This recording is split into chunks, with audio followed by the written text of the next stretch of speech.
Andito na naman ako sa ilog ng maraming bato. Ayun mga idol, oh. Maraming bato dito.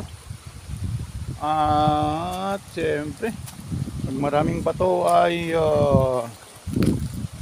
kailangan nating magpapahangin-hangin muna dito mga kaibigan. Ayun, oh.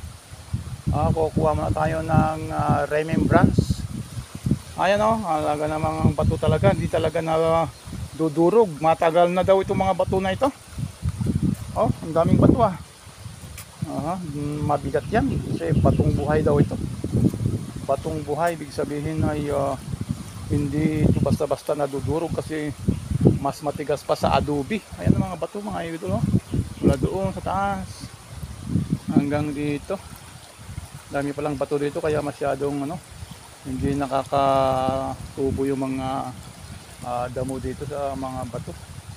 Tumubo man pero kapag sumapit ang tag-init, namamatay agad-agad yung mga halaman dito sa may gilid-gilid ng bato kasi hindi sila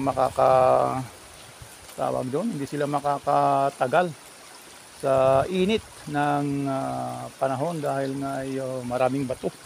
Hindi sila makakapag-ugat ng maayos. Ayan, oh, shout out mga idol. Shout out sa mga kasama po nating naglalakbay. At dito ako ngayon mga kaibigan sa ibabaw ng bato.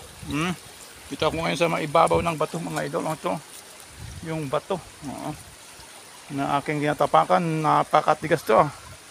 Matigas pa sa nito, sa adobe.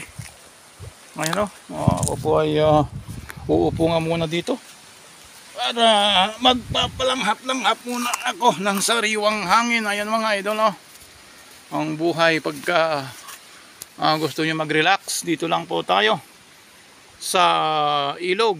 Wala po tayong dito, wala po tayong maririnig na ingay dito, kahit na patugtog ng mga musika, wala. Kahit yung mga ingay ng mga sasakyan, wala.